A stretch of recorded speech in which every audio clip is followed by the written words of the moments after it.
Vamos ao outro assunto agora também, tão importante quanto, que é o assassinato de Dom Philips e de Bruno Pereira. A gente teve aí uma declaração hoje da Polícia Federal, como eu li ali no giro de notícias no começo, da Polícia Federal se posicionando, dizendo que não há relação com crime organizado ali na região amazônica e que não teriam mandantes. E a Univaja já se posicionou também no dia de hoje, em nota oficial, contrariando essa informação, dizendo que, inclusive, já fizeram denúncias em relação a isso, em relação à relação com o crime organizado e essa inação assim, da Polícia Federal, né? O que a gente pode dizer sobre isso? É no mínimo muito estranho, né, Ana, que atinja-se essa conclusão num período tão curto. Enfim, o crime não está sequer devidamente esclarecido. As pessoas ainda estão fazendo análises, ainda estão tentando entender a integralidade do panorama no qual esse crime aconteceu. E aí você tem instituições brasileiras dizendo que não existe nenhum mandante, que o crime não é de natureza política e nada dessa ordem.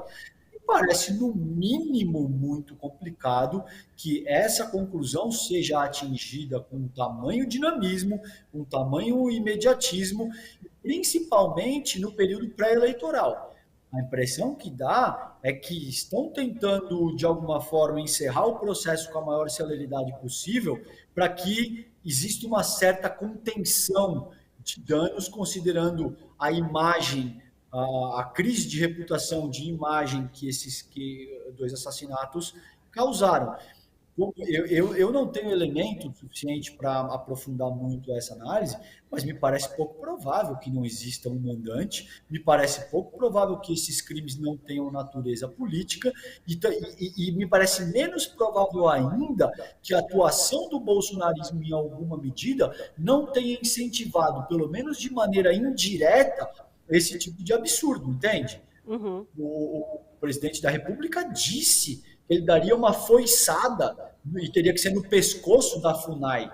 Que ele disse que ele não demarcaria mais 1 centímetro de terra indígena.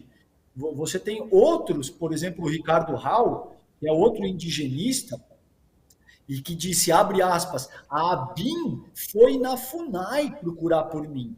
Então, existe todo um aparelhamento do Estado brasileiro nesse sentido que Uhum. leva a esse tipo de coisa. Vocês veem na imagem aí, quando o Dom Philips questionou o Bolsonaro, veja a reação do Jair Bolsonaro, o quanto Uhum. contrariado ele se sente, e 36 meses depois essa pessoa foi executada dentro do território brasileiro. É. Então, me parece pouco provável que não exista um mandante e menos provável ainda que esse crime não seja de natureza política, principalmente agudizada pelo simbolismo que o bolsonarismo avançou durante esses anos todos, Ana. É que, na verdade, se a gente prestar atenção nesse histórico aí de 3 anos e meio do governo Bolsonaro, a gente vai ver também que esse caso desse assassinato não é isolado, né? A gente tem outros casos, outros exemplos. Eu sempre lembro também do caso de um servidor também da FUNAI, que era o Maxiel, que também foi assassinado em 2018, ou 2019, se eu não me engano. E é assim, uma escalada de crime, de violência contra aquela população. Então, fica mesmo muito estranho a gente dizer que não tem nenhuma relação política nesse caso. Claro, e veja, os próprios fatos são muito fortes nesse sentido, Ana. A Secretaria de Segurança Pública do Amazonas, por exemplo, divulgou dados no qual se apresentam que em 2019 houve 14 mortes naquela região, onde ambos foram executados. Em Uhum. 2021 foram 85. Isso é um aumento de 507% durante o período do governo Bolsonaro. Entende? Esses dados são irrefutáveis, então não é uma questão de achismo, não é uma questão da onde você identifica as suas preferências dentro do espectro político ideológico, se você é esquerda, se você é de direita. Houve um aumento de 507% no número de pessoas assassinadas naquela região. Houve um aumento da ordem de 138%, considerando invasões de terras indígenas.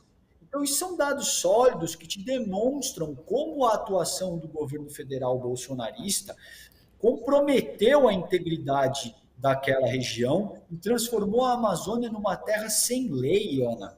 Que, infelizmente, você tem hoje as Forças Armadas brasileiras se envolvendo em questões políticas e partidárias, quando eles deveriam estar defendendo a soberania do território nacional. E hoje você tem parte da Amazônia dominada pelo narcotráfico, porque as Forças Armadas estão muito ocupadas comprando prótese peniana, comprando leite condensado, comprando Viagra, se envolvendo em questões políticas e partidárias. Enfim, é extremamente lamentável.